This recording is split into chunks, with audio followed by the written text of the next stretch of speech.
Tahun 2031, manusia pertama menginjakan kaki di permukaan merah Mars.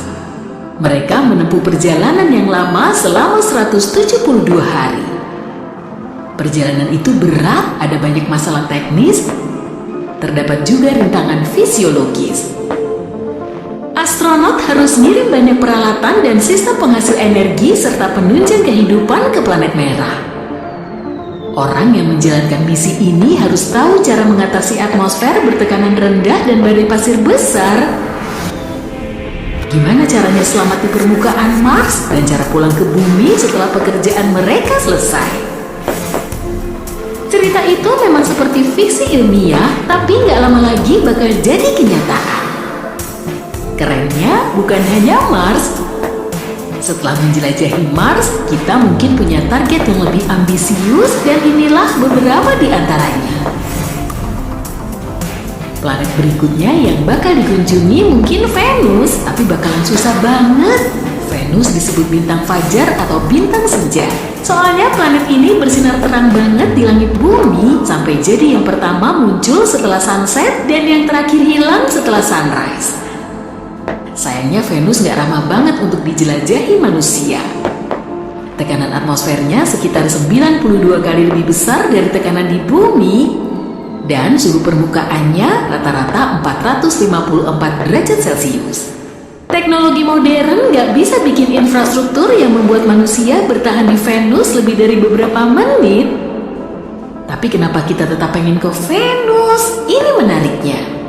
Pada ketinggian 48-64 km di atas permukaan Venus, ada kondisi yang paling mirip bumi di tata surya. Tekanan di sana hampir sama seperti di gunung yang ada di bumi, dan suhunya antara 21-29 derajat Celcius. Kalau atmosfer planet ini terdiri dari oksigen dan gas yang gak beracun, kita bisa hidup di sana tanpa alat bantu. Atau kita bisa pergi ke Phobos dan Deimos, satelit Mars. Kita nggak pernah mendarat di permukaan satelit planet lain, jadi itu yang pertama. Jarak Phobos dari permukaan Mars cuma 5.950 km. Kurang dari sehari pun udah sampai. Bongkahan batu berbentuk kentang ini agak kecil, diameternya cuma 21 km. Makanya gravitasi di sana lemah.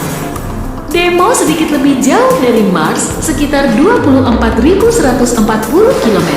Tapi satelit mini ini bahkan lebih kecil dari Phobos. Diameternya cuma 11 km lebih sedikit, jadi mendarat di satelit ini bakal kayak mendarat di asteroid.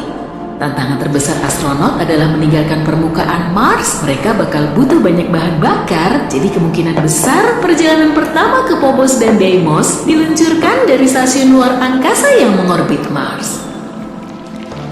Kita bahkan bisa bikin target yang lebih ambisius dengan pergi ke Jupiter dan satelitnya. Jarak antara raksasa gas ini dan bumi kira-kira 587 sampai 965 juta kilometer. Jarak ini bisa berubah-ubah karena planet mengikuti orbit elips mengelilingi matahari, makin dekat lalu menjauh. Jarak terdekatnya terjadi setiap 13 bulan. Kalau kita memulai perjalanan panjang itu dalam periode ini, tetap aja butuh 2 tahun untuk sampai ke Jupiter. Karena Jupiter sebagian besar adalah gas, kita nggak bisa menjelajahi permukaannya. Mungkin kita bisa terbang mengelilingi planet terbesar di tata surya ini dan bahkan menyelami atmosfernya, tapi objek eksplorasi yang jauh lebih menarik adalah satelit Jupiter. Misalnya Europa, satelit alami ini memiliki kerak es air. Ketebalannya sekitar 16-24 km. Di bawah kerak es ini mungkin ada air dalam bentuk cair. Inti satelit ini mungkin terdiri dari logam cair di dalam cangkang berbatu. Atmosfernya yang super tipis mengandung sedikit oksigen, dan kalau melihat semua ini, tempat ini bakal cocok untuk dijelajahi manusia. Sayangnya, suhu maksimal di sini cuma minus 151 derajat Celcius. Kita juga bisa menjelajahi satelit Jupiter yang lain, Ganymede. Satelit es ini punya atmosfer yang tipis banget dan mengandung oksigen. Atau kita juga bisa ke Callisto, satelit terbesar kedua di antara satelit Jupiter. Ketebalan kerak esnya sekitar 200 km dan suhu di sana juga dingin banget, sekitar minus 140 derajat Celcius. Kita juga bisa melakukan ekspedisi ke Saturnus dan satelitnya, misalnya Titan atau Rhea. Jarak raksasa gas ini 2 kalinya jarak bumi ke Jupiter. Artinya astronot bakal butuh lebih dari 3 tahun untuk sampai ke planet ini. Tapi kalau pesawatnya diluncurkan dari stasiun luar angkasa di Mars, waktu tempuhnya berkurang sekitar 25–50%. Tapi kalau mulainya dari bumi pun, dengan teknologi canggih, misalnya propulsi termal nuklir, perjalanan ke Saturnus cuma memakan waktu setahun atau bahkan kurang. Saturnus nggak bisa langsung dieksplor, jadi peneliti mungkin bakal mulai meneliti satelit terbesar Saturnus, Titan. Titan juga satelit terbesar kedua di tata surya. Satelit alami ini punya atmosfer yang sebagian besarnya adalah nitrogen. Tekanan di permukaannya 2 kali lebih besar dari tekanan di bumi. Di Titan ada angin dan hujan, juga danau dan sungai, tapi berupa etana dan metana cair, bukan air. Sebenarnya itu bagus, kita jadi punya banyak sumber daya untuk memproduksi bahan bakar dan energi. Rhea adalah satelit terbesar kedua Saturnus. Sebagian besar kandungannya adalah es air, atmosfernya super tipis tapi mengandung sedikit oksigen.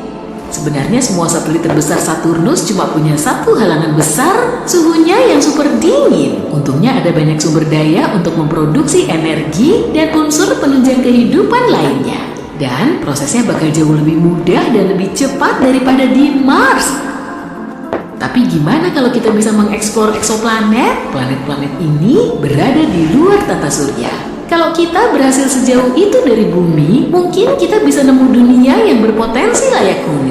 Mungkin Proxima Centauri b itu eksoplanet yang paling dekat dengan bumi. Baru-baru ini, astronom mengungkap kalau dunia ini ternyata mirip banget sama bumi, lebih dari perkiraan mereka. Ukurannya cuma 17% lebih besar dari bumi. Planet ini mengorbit bintang yang lebih redup dan lebih kecil dari matahari. Proxima Centauri b ada di tengah zona layak huni bintang ini, artinya mungkin ada air dalam bentuk cair dan kehidupan di planet ini. Kelihatannya eksoplanet ini mengalami penguncian pasang surut dengan bintang induknya, berarti salah satu sisinya selalu menghadap bintang itu dan sisi yang lain selalu gelap.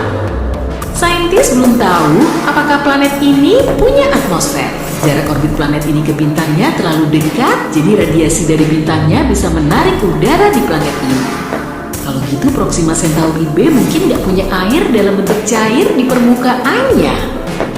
Butuh waktu jauh lebih lama untuk sampai di Gliese 832c yang mungkin layak huni.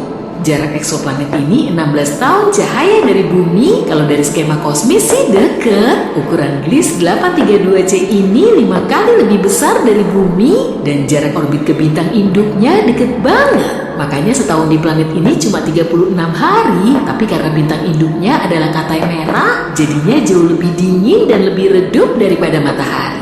Jadi, cahaya dan panas yang didapat Gliese 832c sama banyaknya seperti planet kita. Tapi belum jelas apakah planet ini mirip dengan bumi.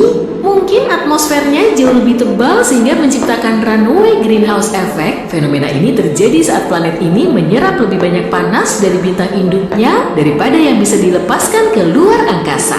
Berarti sayangnya Gliese 832c kemungkinan besar lebih mirip Venus yang panas daripada bumi yang relatif dingin.